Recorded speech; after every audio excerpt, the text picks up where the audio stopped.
Hello, hello, hello. This figure here is related to me because it looks a little bit like my grandmother. And my grandmother's family, extended family, they all look like that. I inherited a little bit of that as well.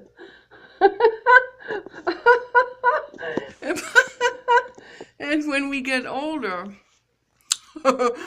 those distinct facial characteristics become more pronounced. Like we said, double chin and all of that. Yes, yes, yes, yes. And a little bit of a overbite on the lower jaw. Yeah, yeah, yeah. Yes, yes, yes. But it is nice. It's sort of like a little bit of a centaurus dog. And it is nice. It is standing on a lawn that I made for it. So that's pretty good. Here's Caspar and Zeppel. So the collection is getting bigger. Getting bigger. There's a whale in there. It's getting bigger and bigger and bigger. Bigger and bigger and bigger. Here's an entire treasure chest with more sculptures inside. A palm tree. This is supposed to be a blue hand, but it became more like a flower. And then a bunch of boxes that I painted. And my big painting. It's a nice light right now, that's why I'm taking this opportunity to film these vibrant colors so that they come out.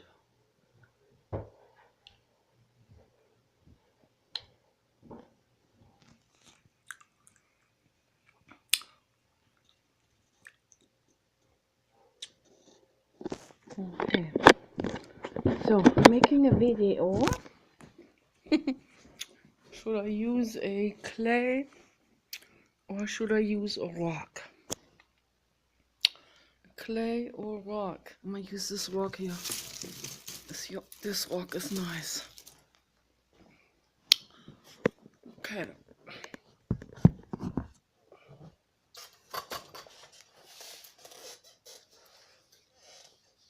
Nice and healing. It's a wonderful color. I'm gonna take this pillow, my elbow pillow.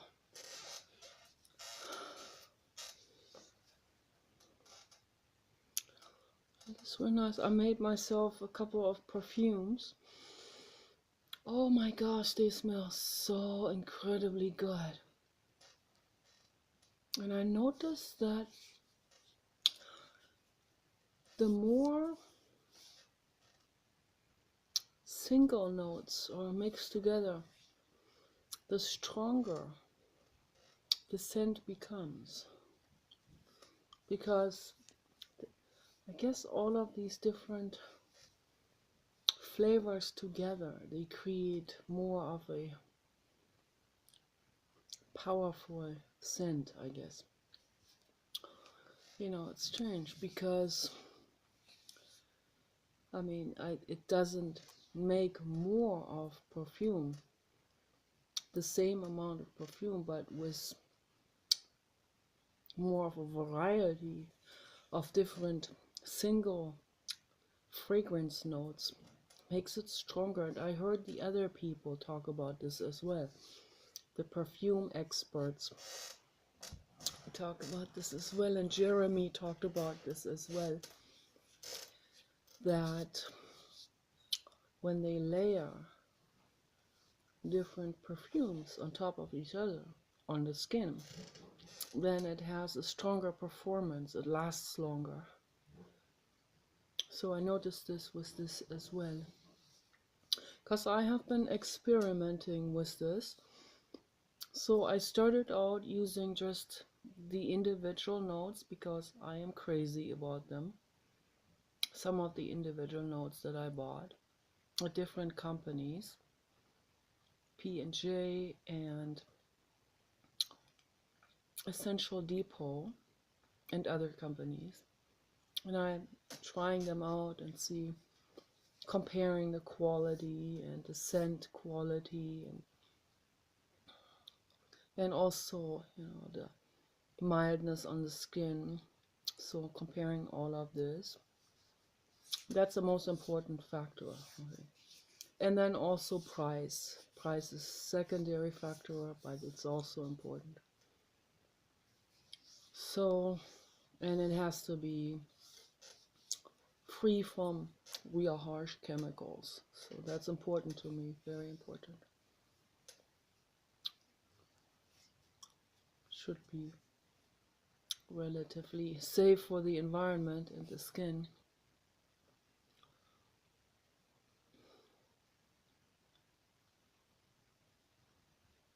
I sure hope those things didn't get tested on animals. People can test these things on themselves, you know. There's no need to use other beings.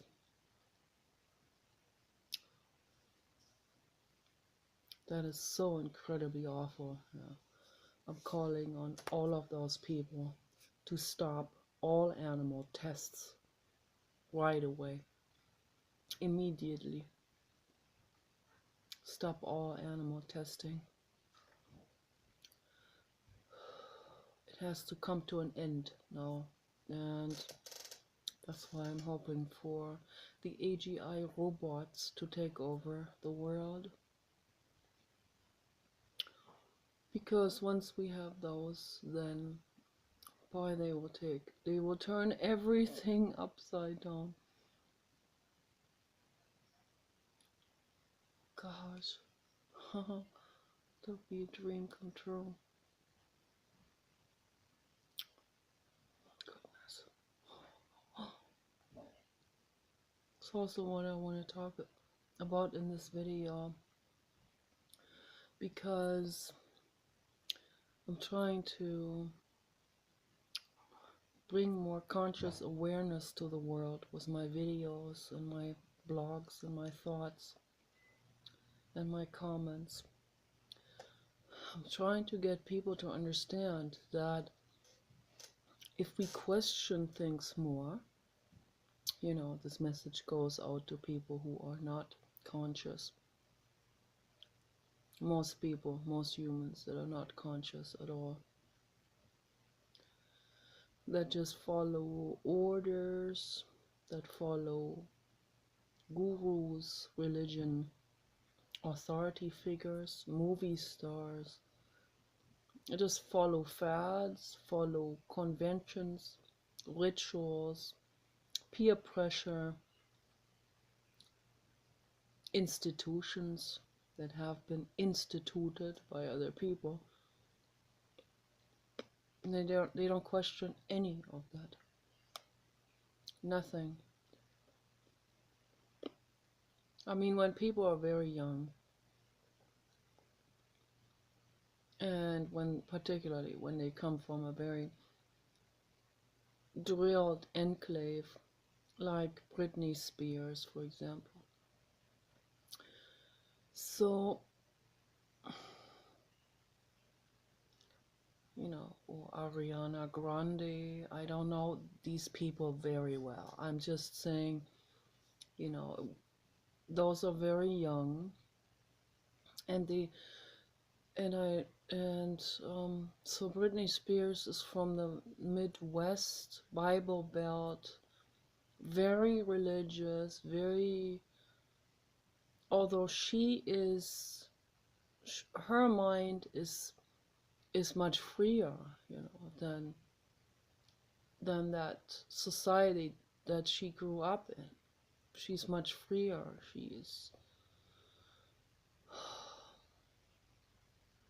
I don't know if she questions these things, but she's already like a play child. And so when a person is a play child or clown like myself, then we automatically by default do things our way, you know.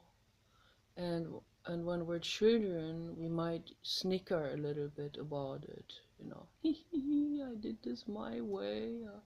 Oh, I wasn't supposed to do it that way, because when we think that, snicker, and we say we weren't supposed to, then we're not questioning the authority. We just think, oh, we happen to be a little bit, out of the range, out of what we're supposed to do or create. So then we're not questioning. If we questioned them, then we say, hey, no, I'm not going to do it the way they do it, the way the convention tells me to do it. Yeah, then we question it. Then we look at it with a critical eye. Very few people are able to do this. I wasn't able to do this when I was young either. I was just someone, I just was someone by default who, I get some kind of, just to use this example, I get some kind of picture book, an instruction manual or something, and I will not even read it, and not even, because this is just my personality. I don't do anything by the book. So it's just, it caused me problems too. But then I learned from it, because sometimes an instruction manual is there for a reason, and trying to make our lives easier, actually. It doesn't happen always, but yeah, it's supposed to. Not all instruction manuals work, actually. But, just to use this example, I would actually, or if there's some kind of sewing book, or you're supposed to make this or that, create this, I would never follow that. It's like, it's just, my mind is already light years ahead of that. I'm like, no, I want to create a skeleton. So you're supposed to paint a princess in school class, when I'm 6 or 7 years old. No, my mind is already light years ahead. I find a skeleton much more interesting. So I paint a skeleton in a princess dress. It's modern art. So what all the other people, the other kids, boys and girls, they all painted the princess in the princess dress. Just one example, I'm already like by default not. I'm already taking it a couple of steps further. It's like, okay, princess, cool, but let's make it a skeleton. So, but that's a playful personality. That's a clown personality. It's a truther clown, I call it. So when we start questioning things, then we become consciously aware of the problematic that society holds. So I'm not talking about my teacher making us paint a princess in a princess dress. That's just one example. I love that teacher very much. I'm talking about society and their norms. Marriage. There are so many examples that I could use. Marriage is one perfect example. So, and that happens throughout the globe. That happens in many religions and cultures. The institution of marriage.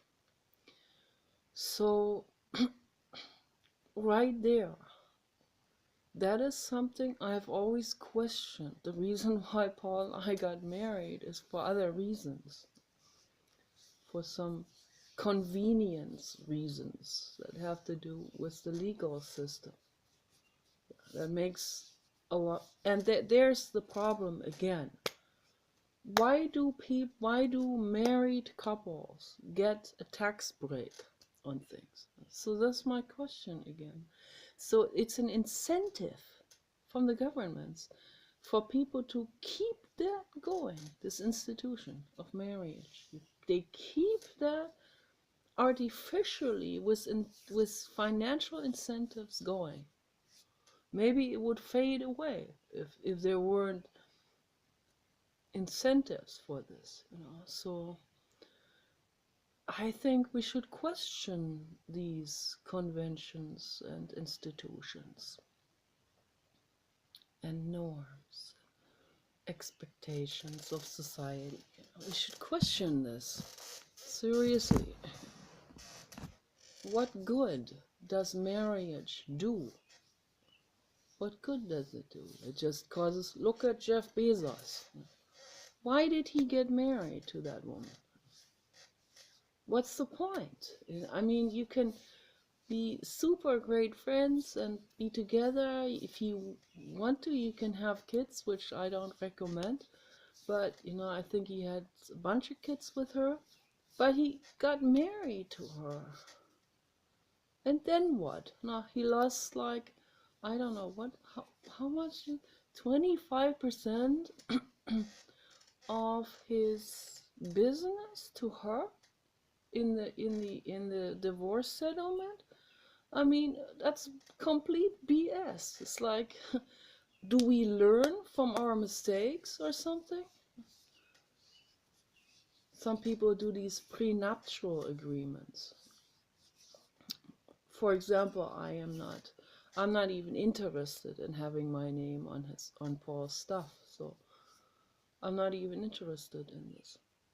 I'm not this calculated, cunning type of person. It's like absolutely zero in me. I'm the play artist. I do my play artistry if I live in a bachelor apartment in LA, or here in this situation, or if I was with a multi-billionaire. It wouldn't matter. And if I was with a multi-billionaire, I would never ask to get married. I would highly recommend to that person to never even think about such thing. I guess it's all because of these tax incentives and stuff like that. But man, make it easier on yourselves, because in the end you're gonna have to give up 25% of your wealth or more. Some men give up 50% or more. That's insane, is this? Insane. So, and in California, it's the women have even more rights in that regard. So it's kind of insane, is that? And as a woman, I can say this is not quite right. So towards the men, as a feminist, I will say something like this actually, because I'm pro egalitarianism. I'm pro equal rights for everyone. I don't want anyone to get some kind of extra help or something. No, I don't want that. I don't see the point in that. So we women, we can stand on our own 2 feet and walk through our own lives and finance ourselves and make it through life ourselves. We don't need to be sugar babies. We're not that helpless, actually. But then there's a lot of cunning conniver ladies, the Tiffany's out there. As that guy, that one guy made a video about this.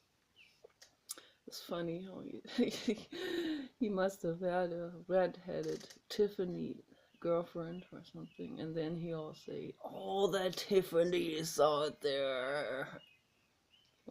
There's a nice company called Tiffany and Co. They make perfumes. So, but anyway, well, there's a number of women who will take full advantage of all of this. That's not me. I'm not one of those.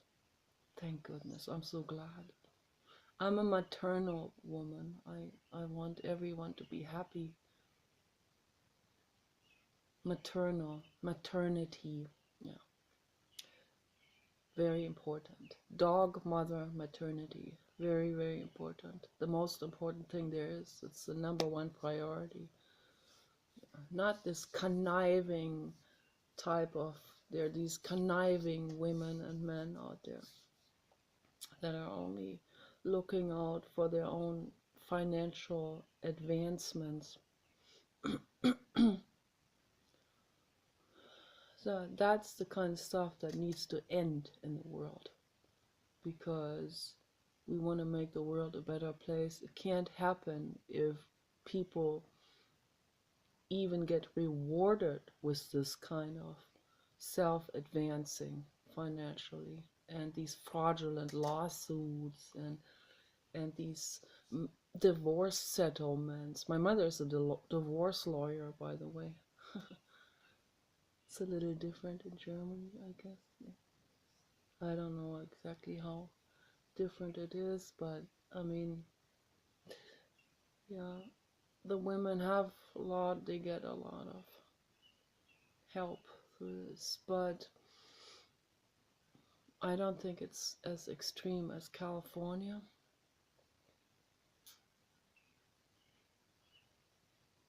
No, she actually had male clients that she helped. And the one is very sweet, very wealthy businessman, and he was very happy with the work my mother did for him. So they became very good friends. We went to Kenya together, all of us, a big group of friends. It was nice.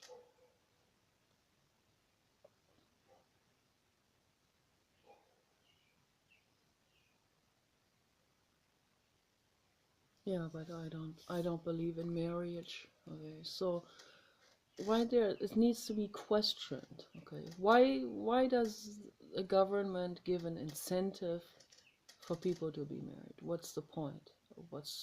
Why keep that going?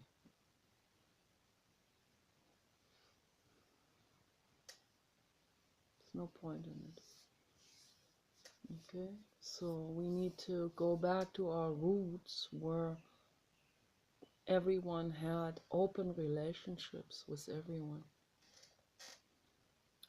That was before jealousy and before ownership feelings, ownership over another living being. When people were nomads, Terence McKenna talks about this. There was a time when people were nomads. And it's very interesting.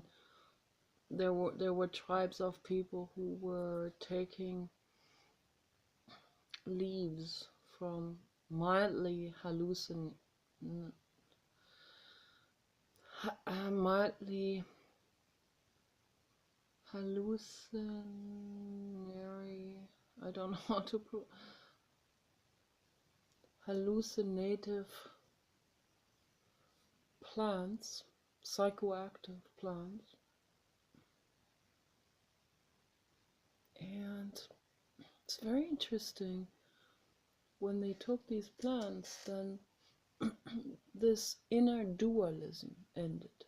This sense of dualism, the sense of me versus you, ownership, I own you, you are mine, or something like this, that ends. And I noticed this also one time when I was long time ago. My friend was visiting me, and she was always big on smoking marijuana, and we did a joint together, and suddenly we were lying on the floor across from each other. Suddenly I became her and she became me. The dualistic margins dissolved. So that's the truth, actually. That's truth. The problem with those substances, including marijuana and even the leaves and all of that, is that it does mess up the brain, the neuronal connections. It has long-term neurodegenerative issues that it causes, and that's why I do not promote it. I absolutely don't promote it. It's just interesting to observe what would happen if we do lose our dualistic mindset, and the possessiveness over something else, the ownership and all of these things.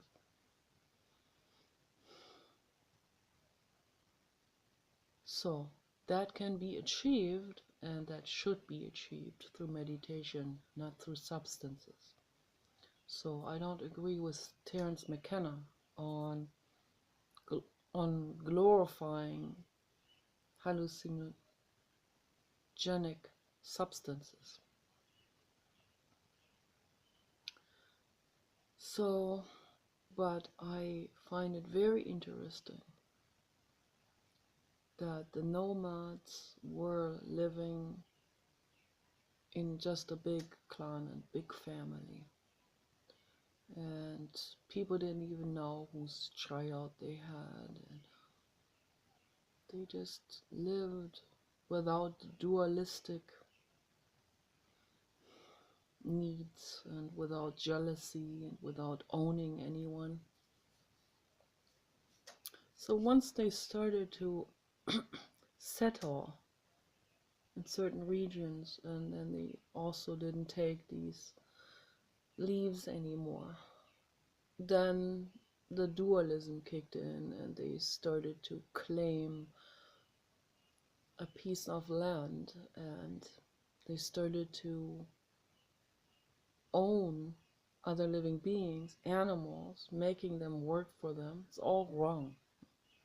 So, and then it went downhill from there. So then marriage came in. Women had no rights. The reason why is because the men are usually physically stronger than the women. They just simply didn't have rights because the men just simply took the rights because they overpowered them physically. So then it became institutionalized, that whole thing of women having no rights and being servants to men, being looked down on, and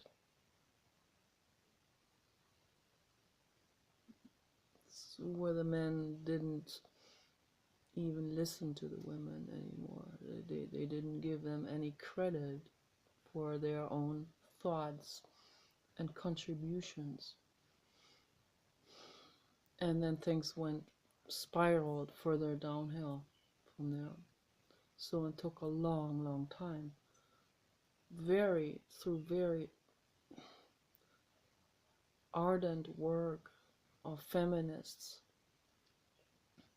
to bring balance back to the genders. And then, we obviously proved the world that we are equally intelligent and capable, and on all levels.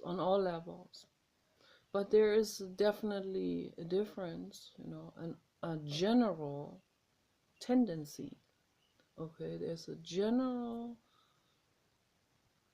IQ capability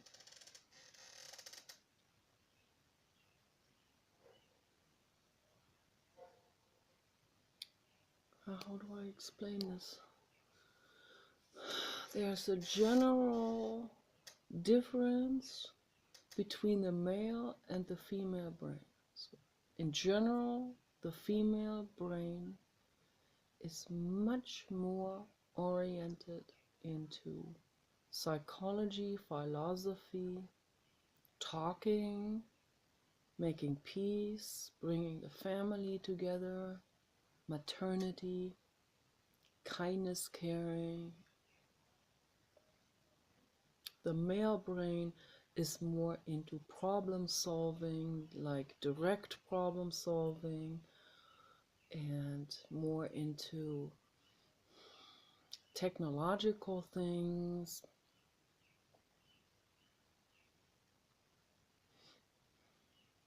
Not as much into communication. So women, the woman brain, communication, thinking, philosophy, trying to make things better. The man, problem solving, technology, and stuff like that. Those are two very interesting and very obvious different paths. So different brain functions.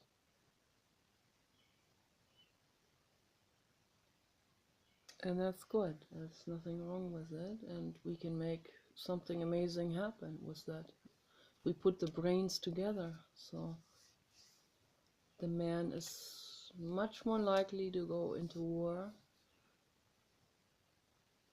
The woman is less dualistic. The woman is more into, we are all family, we're all one. Let's make it work. Both brains are infinitely vital and important to work together as a whole. Very, very important. People need to realize that we need equal rights. Not one person getting a whole lot given and then taken away from the other one. No, that doesn't work. That doesn't bring balance. We need a balanced, equal rights, egalitarian system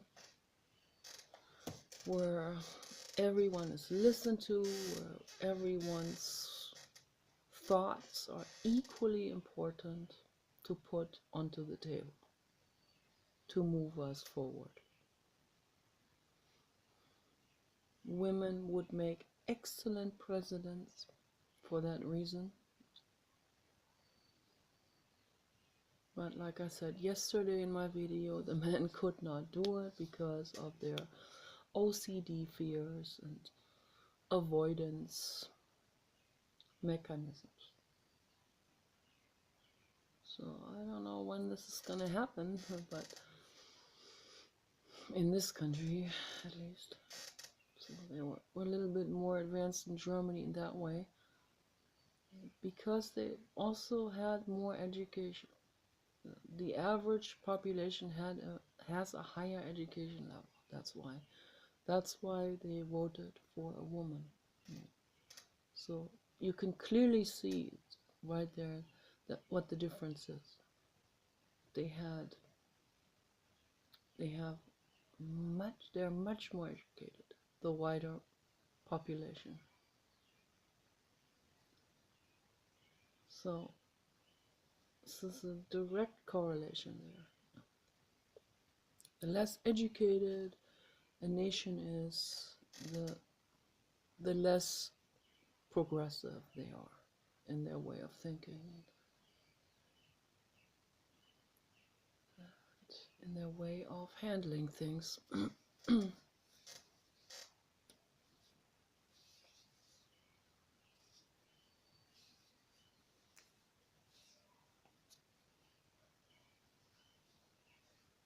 There are many. My IQ isn't that high. 104 is average.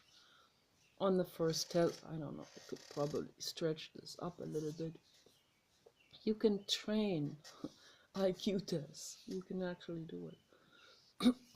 But there are women with over 200 IQ. So I don't want to hear the men in chat rooms with their bullshit anymore of their sexist bullshit of we men are smarter and you Nikki you shouldn't read any books. Oh, this is so, oh my goodness, it's like, are they 500 years back in their heads or something? That's so incredibly lame and ridiculous. It really is.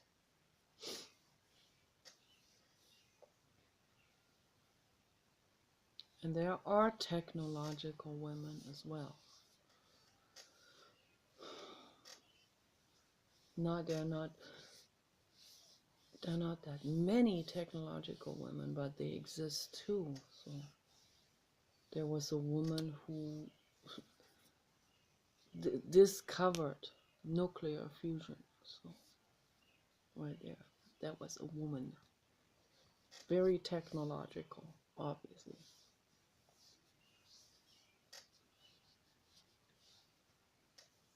There are incredible women brains in all kinds of areas. They have a lot to contribute to the world. Activists, thinkers, shakers, movers, writers, intellectuals of the highest levels, artists that have a lot to offer.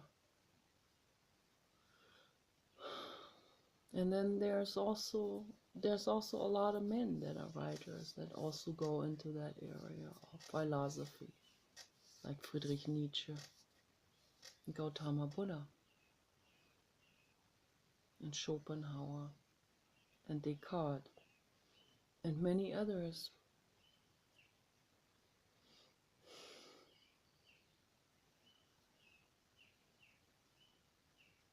Elon Musk is definitely the most intelligent human that has ever walked on this planet.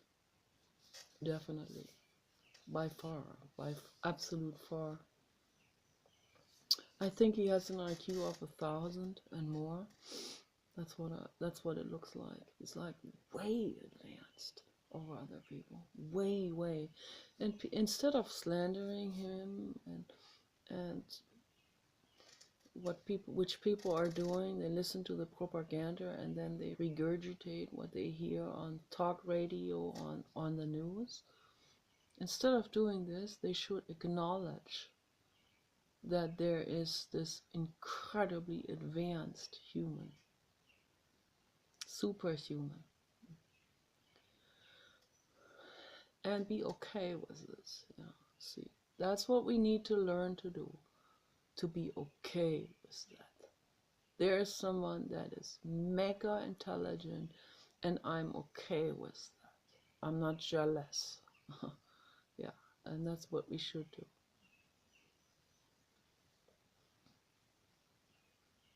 I'm addressing this particularly towards the men out there and towards those men that pride themselves with their technological brains and that are also very intelligent. There are many very, very highly intelligent, technologically intelligent men, Jeff Bezos and Ray Kurzweil and Ben Goertzel and David Hansen. So, but acknowledge that Elon Musk is light years more intelligent and be okay with it. Just be okay with it, and not be jealous and not be competitive and not be, oh, how can you make your company look better or whatever. I'm just saying this in general. I don't know if these people are doing this, but I know that Ben Goertzel and David Hansen are certainly not doing this. Okay. They're very, they're wonderful. They're not competitive. So I don't know about Jeff Bezos and Ray Kurzweil.